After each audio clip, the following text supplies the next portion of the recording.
باللہ من الشیطان الرجیم بسم اللہ الرحمن الرحیم۔ قال معصوم علیہ السلام لیس العید لمن لبس الجدید انما العید لمن خاف بالوعید۔ ناظرین محترم، السلام علیکم ورحمۃ اللہ وبرکاتہ۔ سب سے پہلے عید الفطر، عید سعید الاکبر کی مناسبت سے آپ تمام ناظرین کی خدمت میں عید کی مبارکبادی پیش کرتے ہیں اور آپ سب کی نیابت میں بالخصوص علماء اکرام، مراجع اکرام اور بالاخص سب کی نیابت میں ہمارے اور آپ کے آخری حجت امام زمانہ علیہ السلام کی خدمت میں اس عید اکبر، عید سعید الفطر کی مبارکبادی پیش کرتے ہیں۔ جیسا کہ آپ کے گوشگزار جن کلمات کو ابتدا میں سرنامہ سخن قرار دیا تھا، اس میں معصومین فرما رہے ہیں کہ لیس العید لمن لبس الجدید، عید ان لوگوں کی نہیں ہے جو لوگ نیا کپڑا پہنے اور بہترین غذا استعمال کرے، اچھے لباس پہنے، ان لوگوں کی عید نہیں ہے، بلکہ کن لوگوں کی عید ہے آگے کا جملہ بتاتا ہے کہ انما العید لمن خاف بالوعید، ان لوگوں کی عید ہے کہ جو اللہ اور پروردگار سے خوف اختیار کرتے ہیں، ان لوگوں کی عید ہے جنہوں نے اس ماہ مبارک اور ماہ عظیم میں جس طریقے سے عبادات انجام دینے کا حق تھا اس طریقے سے عبادات کو انجام دیا اور خداوند عالم سے قریب ہوئے، اپنے نفس کو گناہوں سے پاک کیا۔ ایسے آج کا دن، آج کی صبح رونما ہوئی ہے ہمارے لیے کہ جیسے ماں کے شکم سے بچہ اس دنیا میں آتا ہے، اسی طریقے سے سارے روزے دار جو حقیقی طریقے سے روزہ رکھے ہیں، عبادت انجام دیے ہیں، اس طریقے سے جس طریقے سے رکھنے کا حق ہے، جس طریقے سے عبادات انجام دینے کا حق ہے، اگر کسی نے اس طریقے سے انجام دیا ہے تو ایسی صورت میں آج اس کی صبح نئی ولادت کے ساتھ کہ ایسے معصوم بنا ہے کہ اس کے سارے گناہ معاف ہو چکے ہیں۔ تو لہذا خداوند عالم سے دعا ہے کہ ہمارے عبادات، ہمارے روزوں کو خداوند عالم قبولیت عنایت فرمائے اور ہمیں حقیقی بندہ اس کے دربار میں حقیقی بندہ بننے کی توفیق عنایت فرمائے اور جو گناہ ہم سے سرزد ہوئے تھے وہ سارے گناہ معاف فرمائے اور آئندہ گناہ سے پرہیز کرنے کی توفیق عنایت فرمائے۔ تو لہذا انسان نئے کپڑے پہن لے، اس کو عید نہیں کہتے ہیں۔ معمولاً معاشرے میں ایک ماحول بننا ہے کہ انسان عبادت انجام دے رہا ہو یا نہ دے رہا ہو، نیا لباس پہن کر اپنے آپ کو یہ سوچتا ہے کہ میری آج عید ہے، جبکہ حقیقی عید معصومین کی نگاہ میں وہی آج اس کے لیے عید ہے کہ جو انسان ماہ رمضان المبارک سے فیضیاب ہوا اور بہترین طریقے سے ماہ رمضان المبارک کو گزارا۔ تو اب جس طریقے سے ماں کے شکم سے بچہ باہر نکلتا ہے، معصوم ہوتا ہے، کوئی گناہ اس کے نامہ اعمال میں نہیں ہوتے ہیں، اسی طریقے سے انسان کی آج نفس ایسی پاک ہے کہ اس کے نامہ اعمال میں کوئی گناہ سرزد نہیں ہوئے ہیں، کوئی گناہ لکھا نہیں گیا ہے۔ تو لہذا یہ عید کے حوالے سے کہ انسان اس عید کو سمجھے، خصوصاً آج کا جو ماحول ہے اس میں انسان کی ذمہ داری بن جاتی ہے کہ انسان دوسروں کا خیال رکھے، جیسا کہ مسلسل دعاؤں میں مختلف موقعوں پر مختلف دنوں کی جو مخصوص دعائیں تھیں ماہ رمضان المبارک میں، وہ اسی چیز کی طرف اشارہ کر رہی تھی کہ انسان کا فریضہ بنتا ہے کہ دوسروں کا خیال رکھے، دوسروں کو بھی جو چیز ضرورت ہے، دوسروں کی ضرورت کو پورا کرنا، حق الناس جو اہم فریضہ ہے انسان کا، لوگوں کے حقوق کو ادا کرنا، اس کو انسان اس عظیم عید الشہید اور عید الفطر کے موقع پر خاص خیال رکھے۔ اسی لیے خداوند عالم نے ایک بہترین ذریعہ جو ہم پر واجب قرار دیا ہے وہ ہے انسان آج کے دن فطرہ ادا کرنا، اور روایتوں میں ملتا ہے کہ انسان جتنا جلد ہو سکے اتنا ہی جلد فطرہ مستحقین تک پہنچا دینا بہت زیادہ ثواب ہے، تاکہ جو لوگ عید نہیں बुनियाद पर वो लोग भी बाखूबी और बेहतरीन तरीके से ईद को मना सकें। तो लिहाजा फितरे का हुक्म जो वाजिब है हर फर्द पर, यहाँ तक कि अगर कोई आज की सुबह भी कोई इस दुनिया में विलादत किसी की हुई है तो उस बच्चे का भी फितरा अदा करना हर इंसान उसके वालिदैन का फरीज़ा बनता है। तो लिहाजा फितरे के हवाले से कि इंसान फितरा कैसा निकाले, तो ऐसी सूरत में इंसान की जिम्मेदारी है कि उस हवाले से मराज अकराम फरमाते हैं कि इंसान जिन चीज़ों को इस्तेमाल करता है अपने रोज़मर्रा ज़िंदगी में, उन चीज़ों का इस्तेमाल जिन चीज़ों का इस्तेमाल करता है उसका हिसाब लगाए और उस हिसाब से 3 किलो का अनाज के हिसाब से उसकी जो कीमत बनती है वो मुस्तहिक़ीन तक पहुँचाए, इंसान का फरीज़ा है। मिसाल के तौर पर अगर कोई इंसान गेहूँ और चावल इस्तेमाल करता है तो ऐसी सूरत में देखा जाएगा कि गेहूँ इस्तेमाल ज़्यादा हो रहे हैं या चावल इस्तेमाल कर रहा है। अगर चावल ज़्यादा इस्तेमाल कर रहा है और गेहूँ कम इस्तेमाल कर रहा है तो ऐसी सूरत में 2 किलो गेहूँ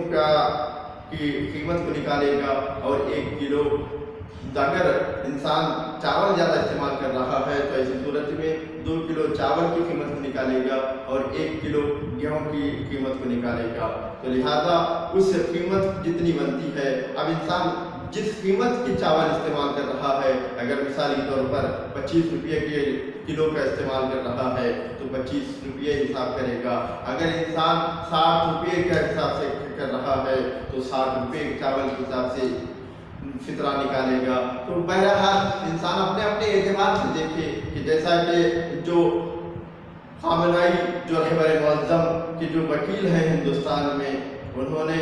आक़ाए महदवीपुर जिन्होंने सारे हिंदुस्तान के लिए एक फितरा जो हद अक़ल मुअय्यन किया है वो 90 रुपये है। 90 रुपये हर इंसान किसी भी हाल में कोई भी चीज़ इस्तेमाल करता हो वो 90 रुपये इंसान के लिए फितरा वाजिब है। हाँ, अगर कोई ज़्यादा कीमत के चावल इस्तेमाल कर रहा है तो ऐसी सूरत में इंसान के लिए 200 रुपया तक भी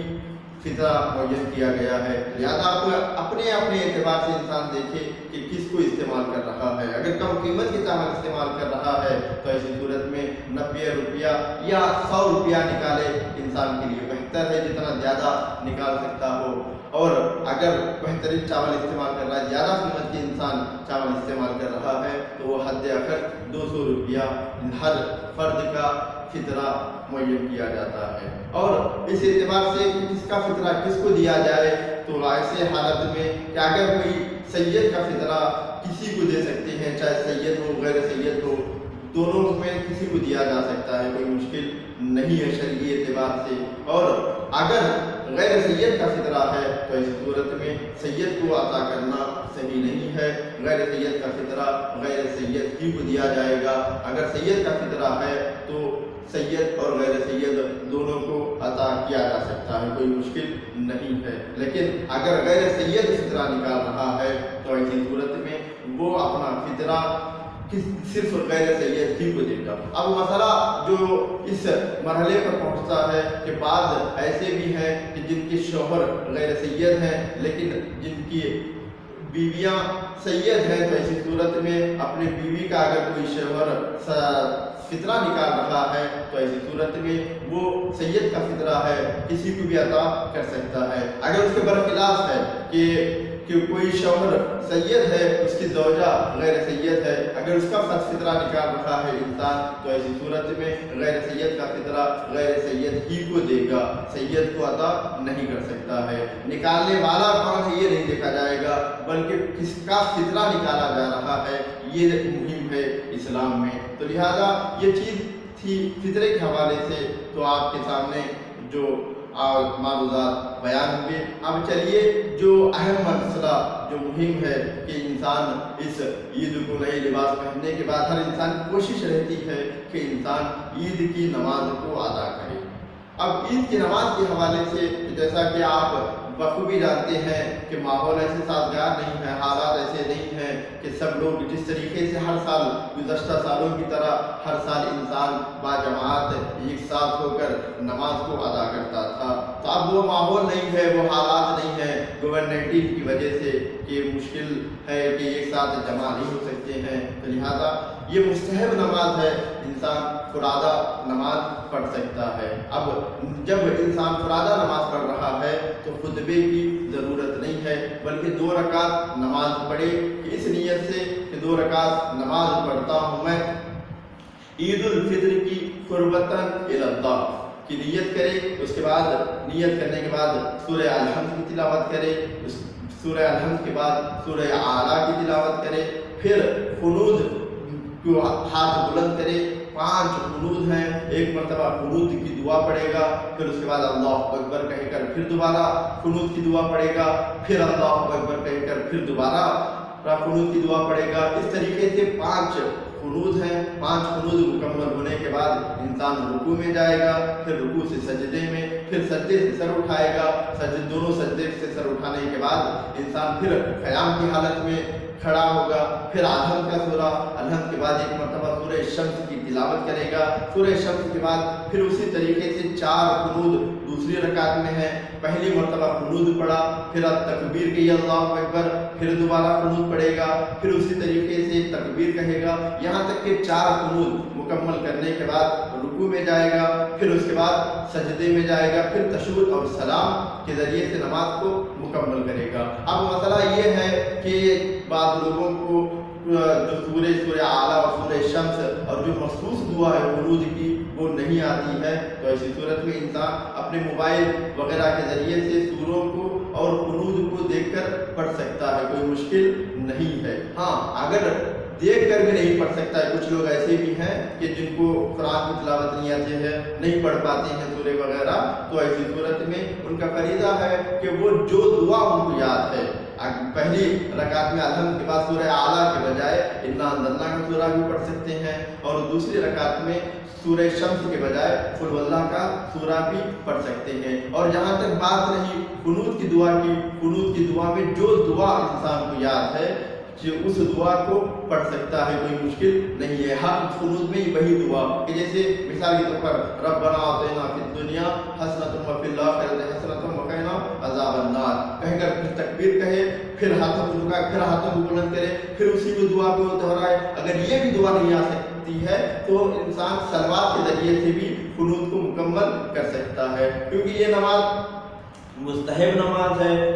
जिस एतबार से इंसान को आसानी हो उस एतबार से इंसान अदा कर सकता है। तो लिहाजा ये हुआ नमाज ईद उल फित्र पढ़ने का तरीका। चलिए आखिर में इसी इरादे के साथ खुदाहाफिज़ी करते हैं कि जो माह मुबारक और रमज़ान में आपने बेहतरीन तरीके से हमारा ताउन किया और बेहतरीन तरीके से रिस्पांस मिला हमें, बहुत बहुत शुक्रिया तमाम नाज़रीन का। और खुदावंद आलम से दुआ करते हैं कि खुदावंद आलम हमारी इबादत और हमारे रोज़ों को कबूलियत इनायत फरमाए और इसके सदक़े में हमारे सारे गुनाहों को माफ़ फरमाए और आइंदा गुनाह से परहेज़ करने की तौफ़ीक़ इनायत फरमाए। हमारा नफ्स जिस तरीके से रमज़ान मुबारक के बाद पाक हो चुका है उसको लहद तक हमारा नफ्स पाक रहे, और खुदावंद आलम अगर ज़िंदगी रही तो फिर आइंदा साल फिर आपकी खिदमत में हाजिर होंगे इन्हीं मतालिब को लेकर, यही जज्बे के साथ, यही इबादत के साथ आपकी खिदमत करते रहेंगे। लिहाजा आपसे गुजारिश है कि अगर आप अब तक इस YouTube चैनल को सब्सक्राइब नहीं किए हैं तो सब्सक्राइब करें, लाइक करें, जितना ज़्यादा हो सके शेयर करें, ताकि ज़्यादा से ज़्यादा हम लोग आपकी खिदमत कर सकें। और आखिर में एक गुजारिश आपसे ये भी है कि अगर आप कोई ज़बरीन मशवरे से हमें नवाज सकते हैं तो हमारे लिए बेहतरीन मौका रहेगा, ताकि हम इस चैनल और इस प्रोग्राम को बेहतर से बेहतर बना सकें। आपके ज़बरीन मशवरों की हम इंतज़ार कर रहे हैं। आपका बहुत बहुत शुक्रिया। खुदा हाफ़िज़। वस्सलामु अलैकुम व रहमतुल्लाहि व बरकातहू।